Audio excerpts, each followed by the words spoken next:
Iniciamos nuestra revista deportiva de fin de semana Cuba Visión Deportes gracias a nuestra señal de Cuba Visión Internacional y Canal Caribe. Esta semana les saludamos Duanis Hernández y Jessica García. Saludos a los cubanos que nos siguen por las diferentes partes del mundo. Nosotros comenzamos con un trabajo del colega Carlos Alberto Hernández Luján, quien se encuentra en España para darle seguimiento a la actuación cubana en la fase de la Copa del Mundo de Softbol Femenino y nos trae declaraciones de la principal lanzadora de nuestro país, la estelar zurda Gillian Tornés. Muchísimas gracias. Efectivamente, en Cuba Visión Deportes estamos hablando de softbol femenino a propósito de la participación del equipo cubano en la fase de grupos de la Copa del Mundo desde el próximo martes. Y tengo la oportunidad ahora de conversar con Gillian Tornés, lanzadora número 1 de la selección cubana. Ante todo, bueno, bienvenida.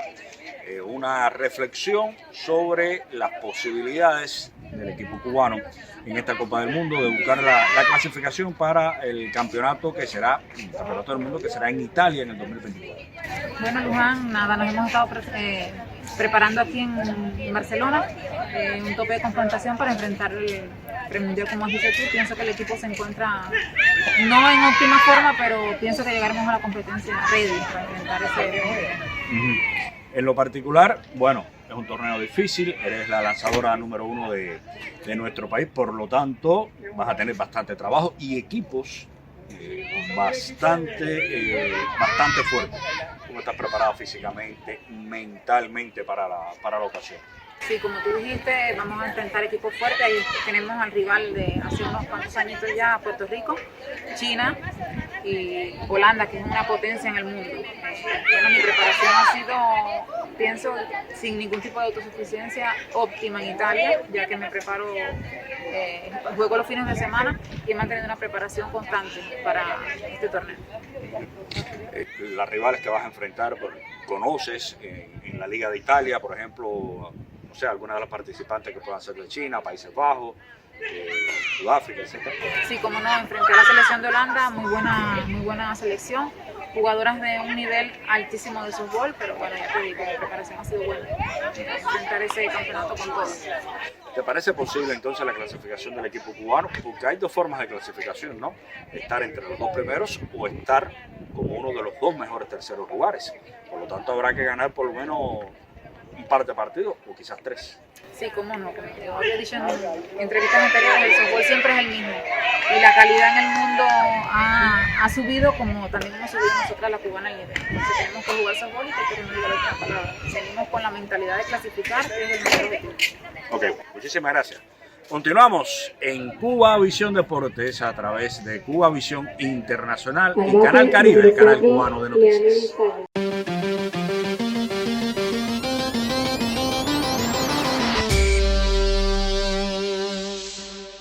Nos encontramos en Cubavisión Deportes de Cubavisión Internacional con transmisión por nuestro canal y por Caribe, el canal cubano de noticias. Y ahora nos acompañan Luis Izquierdo y Guillermo Rodríguez Hidalgo Gato. Bienvenidos a este espacio. Muchas gracias. Muchas gracias, Don. Bueno, vamos a hacer una valoración sobre los Juegos Centroamericanos y del Caribe San Salvador 2023. ¿Cómo catalogan la actuación cubana, la posición final en el medallero? Y sobre todo vamos a particularizar en algunos deportes en individuales. Sí, saludos para ti y los televidentes. Mira, antes de ir a los Juegos Centroamericanos hablamos del tema, tanto aquí en el espacio como en otros, en la radio y la televisión, y nosotros alertábamos a los amigos oyentes y televidentes que no se podía pensar en Cuba como mismo se pensaba en los años 70, 80, 90, en la primera década de este siglo. Cuba en estos momentos no tiene ni la cantidad ni la calidad, o sea, ni cuantitativa ni cualitativamente. El deporte cubano está en las mismas condiciones que en esos años. Y allí era lógico esperar que Cuba barriera. Incluso durante mucho tiempo, deportes colectivos enviaban a segundos equipos y ganaban las medallas de oro. Eso lo alertábamos acá. Había que desterrarlo totalmente de cualquier pronóstico o de cualquier pensamiento porque la situación es totalmente distinta. Y el que Cuba se propusiera lograr entre 70 y 80 medallas no es que se estuviera pensando en una mala actuación ni se pudiera catalogar tampoco como una actuación negativa. Es simplemente un análisis dado en la objetividad de lo que Cuba tiene. Cuando tú dices hay campeones mundiales o medallistas mundiales, medallistas olímpicos que han dejado el deporte cubano por decenas, en los últimos tiempos atletas que con un nivel tal vez no mundial, pero sí panamericano, eran considerados con muchas posibilidades, pues había que decir 70 u 80 medallas, o entre 70 y 80 medallas de oro, indudablemente que es un análisis bastante objetivo. Y el pensar incluso que Cuba ni siquiera hubiera podido pronosticar un segundo lugar en cuanto a la ubicación por delegaciones, también era un análisis bastante objetivo. México es inalcanzable ya para Cuba, totalmente. Muy lejos está el deporte mexicano en Centroamérica y el Caribe de lo que Cuba puede lograr. Y Colombia, que como sede ya dio una alerta en los juegos anteriores, aquí sus directivos habían expresado que estaban en condiciones, incluso cuando no ocurre lo mismo, de superar la cantidad de medallas de oro que habían logrado como sede. O sea, no ocurre tradicionalmente que un país como sede obtenga menos medallas de oro que cuando lo hace como visitante. Por lo regular, de manera general, casi siempre los países logran sus mejores actuaciones, como sucedió ahora mismo con El Salvador, siendo la sede. Bueno, ya desde hace algunos meses los directivos de Colombia habían dicho, nosotros estamos en condiciones de superar lo que se habían logrado las 79 medallas. Y si además de eso uno dice, bueno, a Cuba se le escaparon algunas actuaciones posibles, como por ejemplo 2 medallas de oro casi seguro con la Cirilo, una medalla de oro casi segura con la actuación o la posible actuación del polo acuático en el sector femenino, nos hubiéramos dado cuenta que Cuba hubiera podido llegar cerca de 80 medallas. Por eso insisto y digo lo que en un principio ya hace algunas semanas dijimos acá. El tercer lugar para el equipo cubano en estos momentos no se puede catalogar como una mala actuación, sino como una actuación objetiva a partir del contexto, a partir de las condiciones del movimiento deportivo de nuestro país. Fue un pronóstico bien apegado a la realidad y yo creo que eso fue un acierto del INDER. Guillermito, te propongo entonces hablar ahora de algunas disciplinas que tuvieron un destaque tremendo en estos juegos, sobre todo las luchas. Sí, bueno, solamente apuntar, y coincido con Luis, yo creo que es una actuación acorde a lo que se esperaba de nuestro movimiento deportivo. Recuerden que Cuba ha perdido a poco más de 30 atletas que eran pronóstico directo de oro. Es decir, cuando usted mira las 74 medallas de oro más 30 figuras que podían ser medallas de oro, objetivamente hablando, no es un pronóstico vacío ni mucho menos, estamos hablando de que Cuba podía acercarse o podía rozar las 100 medallas de oro. Si usted mira Colombia, prácticamente crece, pero no en muchas medallas, 7 u 8 medallas de oro con respecto a la edición de Barranquilla. Nosotros sí decrecimos en 30 títulos, pero es la situación real que hay con nuestro movimiento deportivo. Y bueno, tú decías, disciplinas como la lucha, un deporte que bueno, nos viene dando títulos olímpicos de 1992 en Barcelona y que vuelve a ser el deporte con más medallas de oro en unos Juegos Centroamericanos. Recuerde que ya en Barranquilla había terminado con un total de 13 títulos, ahora con 15. Me impresionó lo que hizo sobre todo la lucha femenina, porque el trabajo de Filiberto Delgado es espectacular. Espectacular lo que ha hecho Filiberto Delgado, uno de los más grandes entrenadores que hemos tenido en este deporte.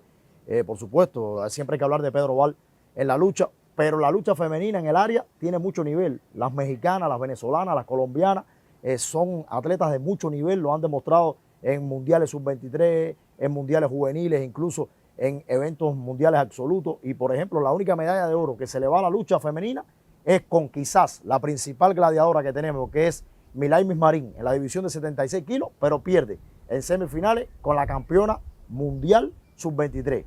Tatiana Rentería, la colombiana, y esto dice mucho de la actuación de la fémina. Es decir, un equipo completamente renovado, un equipo que ha sufrido el éxodo de atletas, la lucha femenina y con nivel en el área. Yo creo que de las 3 luchas, en este caso de los 3 estilos, es el de más nivel, el de más paridad, a pesar de un sorteo, yo diría que un tanto amañado, un sorteo preparado, porque, por ejemplo, los mexicanos estaban por otro camino, mientras que por este lado del organigrama tuvieron que los luchadores cubanos en los 3 estilos fajarse con los venezolanos, con los colombianos, y llegar entonces a la final con los mexicanos. Creo que la lucha femenina merece un reconocimiento especial más allá de las 15 medallas de oro que consiguió la lucha en sentido general. Y bueno, hablar de disciplinas colectivas como el balonmano. Señores, el balonmano ya clasifica a los 2 equipos para los Juegos Panamericanos de Santiago de Chile. Por cierto, nos confirmaba José Antonio Miranda, director general de alto rendimiento, que son 116 atletas los que consiguieron boletos en los centroamericanos para los Juegos Panamericanos. 116, ahí hablamos de los 2 equipos del balonmano, el polo acuático, que como decía Luis, era una medalla prácticamente segura. El femenino no va, pero ya tiene su boleto por lo que había hecho en el clasificatorio. El béisbol clasifica el hockey femenino que discutió el título en estos juegos. Bueno, disciplinas individuales como la natación, el Isbeth Gámez, formidable en estos Juegos Centroamericanos. También se consiguieron boletos en el boxeo con los tres, en este caso la finales, los 2 títulos en el masculino y la muchacha que pudo llegar a la final, a la discusión de la medalla de oro. Así que yo creo que en sentido general una actuación acorde a lo que se esperaba. Para mí una actuación, teniendo en cuenta los momentos que vivimos, una actuación buena para nuestro movimiento deportivo. No excelente, ni se esperaba que Cuba pudiera desplazar incluso a Colombia. Siempre fueron muy objetivos los directivos del INDE, porque realmente, Luis decía, México está bien lejos. Nosotros parece que va a pasar años para volver a alcanzar a México, si es que algún día lo logramos alcanzar, algo que parece imposible. Y Colombia poco a poco se va a ir separando también en el contexto de Centroamérica y el Caribe, ya en el Panamericano y también Juegos Olímpicos. Llevaría otro análisis, que también son potencias con respecto a nosotros, pero llevaría otro análisis. Bueno, yo les propongo regresar en un segundo momento para seguir valorando la actuación cubana en los Juegos Centroamericanos y del Caribe de San Salvador 2023.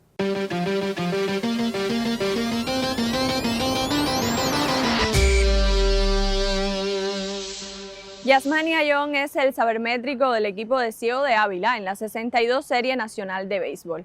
Tenemos una entrevista para conocer sobre la importancia de su trabajo y cuánto le aportan los números a su selección. Yasmani, ¿cuán importante es el trabajo estadístico aquí en este equipo de Ciego de Ávila? A ver, Duane, primeramente darle gracias a Dios por estar de estadístico dentro de la Serie Nacional y dentro de este conjunto de Ciego de Ávila, ¿ves? Creo que el trabajo estadístico es fundamental. Ya hace 4 años que se ha implementado esto dentro de los equipos y ya los atletas como que se están adaptando, ¿ves?, a pedir información del contrario, a hacer los scouting antes de los partidos o después de los partidos, los errores que tuvieron demás. Vimos el Clásico Mundial, cuán importante es el estudio de la sabermetría, estudio del contrario dentro de los equipos de béisbol, y ahí está, en la Serie Nacional lo que hay que llevarlo a cabo y seguir perfeccionando cada día más este trabajo de los estadísticos dentro de los equipos de béisbol. ¿Cuántos números le entregas tú a la dirección del equipo y a los jugadores que se te acercan desde el punto de vista individual pidiéndote información? A ver, mientras más informaciones tú le des, más fácil se le va a hacer el trabajo a ellos. Ellos, toda la información que me pidan, yo trato de compilarla y darle todo lo que le hace falta a ellos, desde el strike zone hasta el posicionamiento defensivo que deben tener con cada atleta del equipo contrario. ¿Maneja la dirección del equipo las estadísticas en cuanto a chip defensivo? ¿Lo usa en función de tratar de ganar partidos? Sí, la dirección del equipo es joven y está bastante concientizado con esto del trabajo sabermétrico y les gusta, le inyectan a los atletas de cuán necesario es para el resultado de los partidos de béisbol la sabermetría. ¿Qué crees que necesiten los estadísticos para realizar un mejor trabajo en cada uno de los equipos? A ver, hay muchos estadísticos en el país de mucha calidad y simplemente lo que hace falta es seguir perfeccionando el trabajo y bueno, aquí el béisbol cubano se caracteriza por ser amante del béisbol y si se le pone más atención, mucha más fuerza a esto de la sabermetría, creo que va a ser un buen resultado para el béisbol cubano y en eventos internacionales creo que le vamos a sacar mucho a esto de la sabermetría.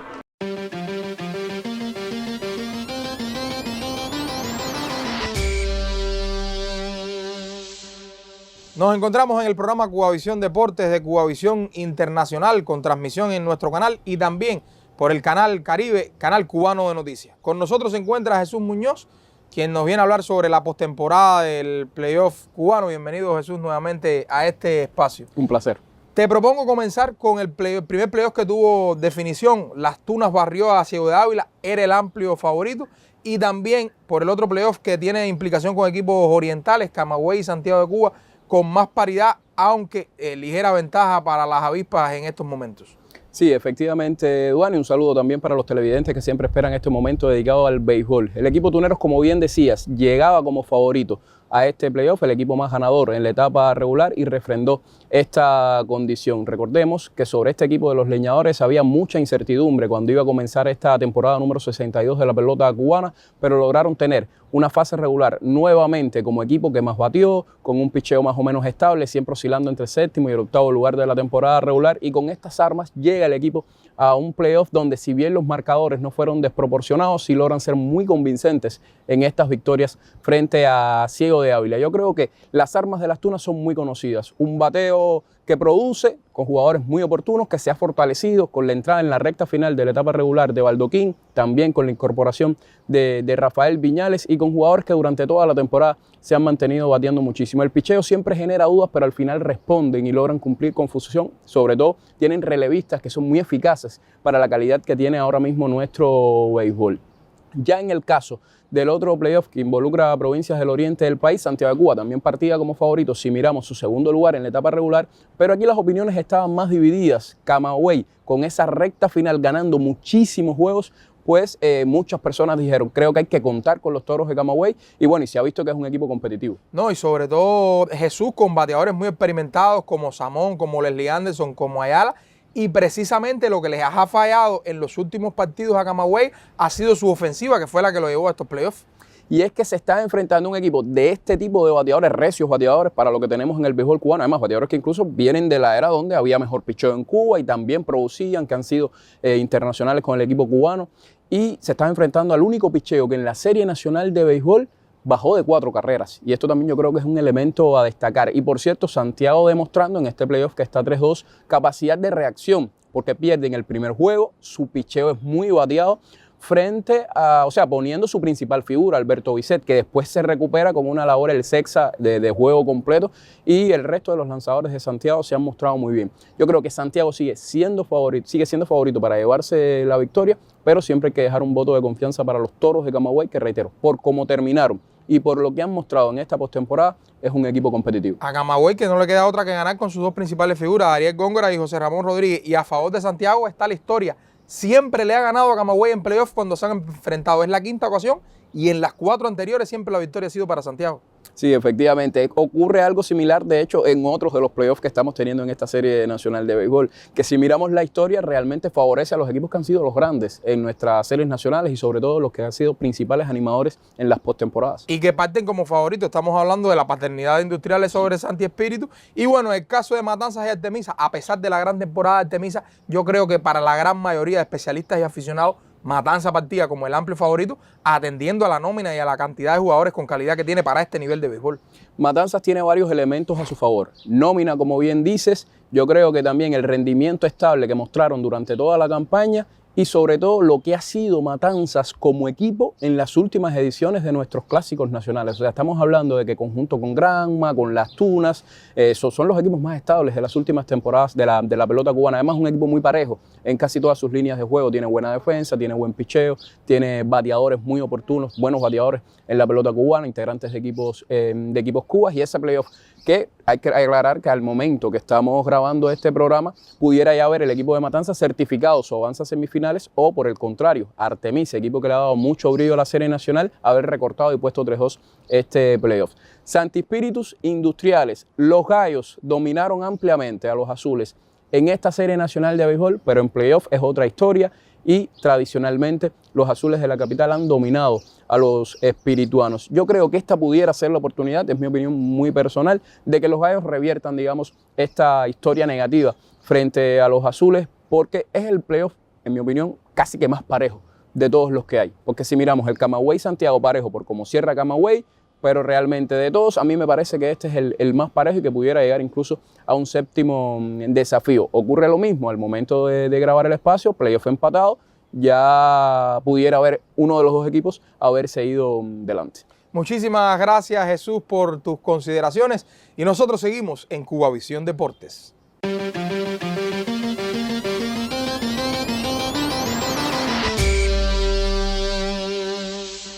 El Baseball Fight tiene otro gran reto para Cuba con la celebración de la primera Copa Mundial Juvenil.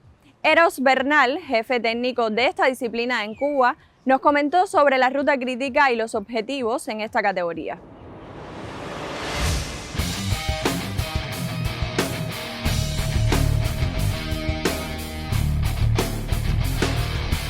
Ero, ¿cómo se planifica la ruta crítica de la categoría juvenil del Béisbol 5 y qué aspiraciones tienen en el Mundial? ¿Cómo encararán este evento? Bueno, la ruta crítica de la categoría juvenil en el Béisbol 5 está marcada por ya la realización de el segundo campeonato nacional juvenil, donde ya se realizaron las 3 etapas zonales y queda pendiente la etapa final. Ya con la realización de estas 3 zonales, ya nosotros nos dimos la tarea de ir conformando la preselección a nivel nacional y ya fueron preseleccionados en este caso los 16 exponentes de diferentes provincias. La ruta crítica se comprende, bueno, de poder realizar la final nacional y una vez ya certificar la preselección, irnos preparando para los venideros compromisos internacionales para el primer campeonato mundial de Béisbol 5 de la categoría juvenil, donde ya la Confederación Mundial de Béisbol lanzó su sede, que sería en este caso en Ankara, Turquía. Nosotros nos vamos a preparar, como hicimos con los mayores, fuertemente para poder alcanzar el logro que todos quieren de discutir la medalla de oro.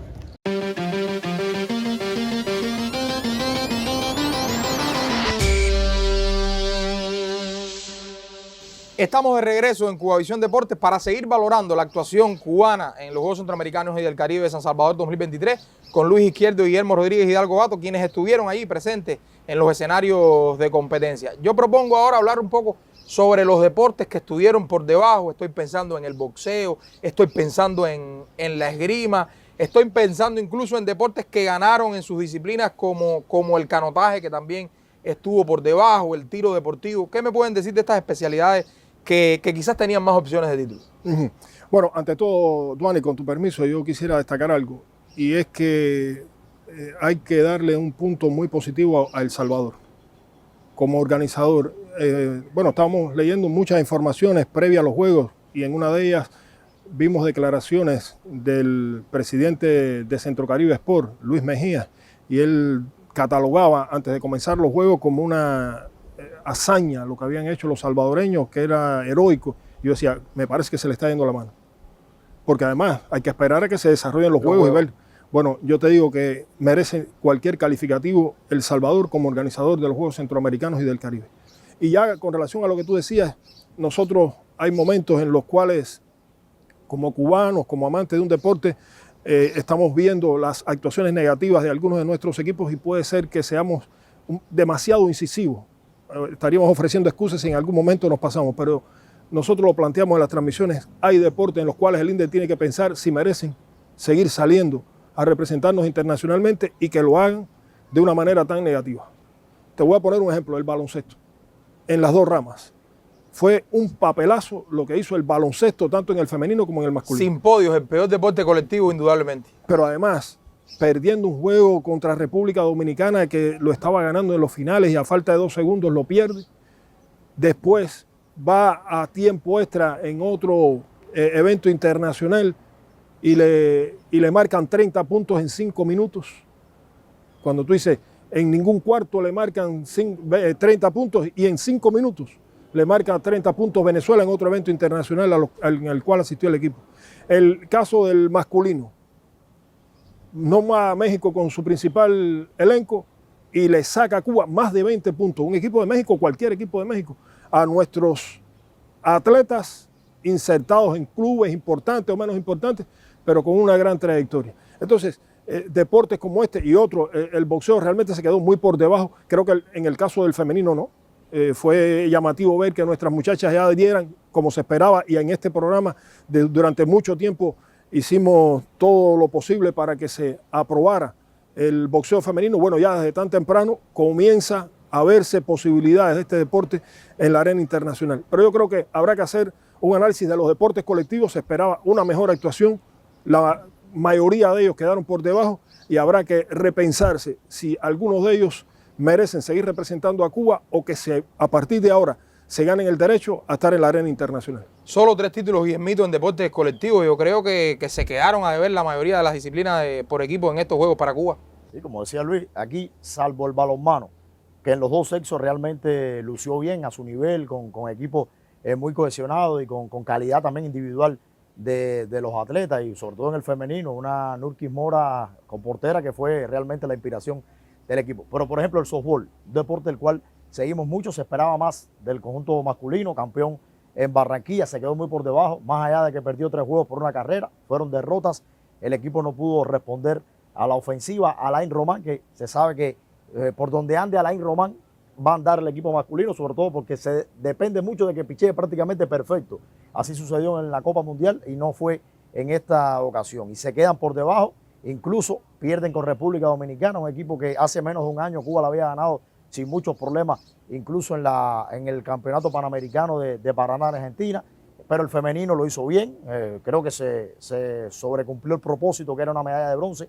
Puerto Rico, hoy incluso Cuba está a punto de participar en la primera fase de la Copa Mundial, ahí va a tener que jugar con Puerto Rico. Para mí un equipo que está un escalón por encima en el femenino. El voleibol lo hizo como se esperaba, no se pedía menos para el elenco masculino que ganar como lo hizo la medalla de oro, un equipo que está jugando al más alto nivel del voleibol mundial. Y el femenino, que bueno, nos llevamos una agradable noticia con esa medalla de bronce venciendo a Colombia después de dejar una muy mala imagen en los Juegos de Barranquilla. Creo que estas jóvenes jugadoras, sin crear falsas expectativas, si logran mantenerse juntas, se puede seguir pensando en poco a poco mejorando, todavía lejos, pero mejorando los resultados del voleibol femenino en nuestro país. Creo que en sentido general es la tónica. El polo acuático se hablaba mucho que perdió el equipo masculino. Bueno, es un equipo renovado también, pierde por un gol frente a la selección de Puerto Rico. No se puede decir que es una mala actuación. Discutieron el título, perdieron por un gol, pero coincido con Luis, lo peor de estos juegos quizás ha sido el baloncesto.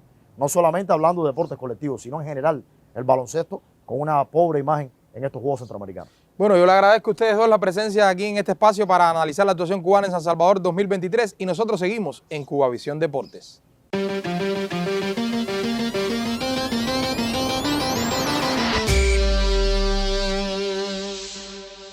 Por hoy ponemos punto final a nuestra emisión deportiva de Cubavisión Internacional. Les invitamos a que regresen la próxima semana, sábados, en nuestros horarios 12 de la madrugada, 10:30 de la mañana, 14:30 y 18:30, por Canal Caribe, 9:30 y 7 de la tarde.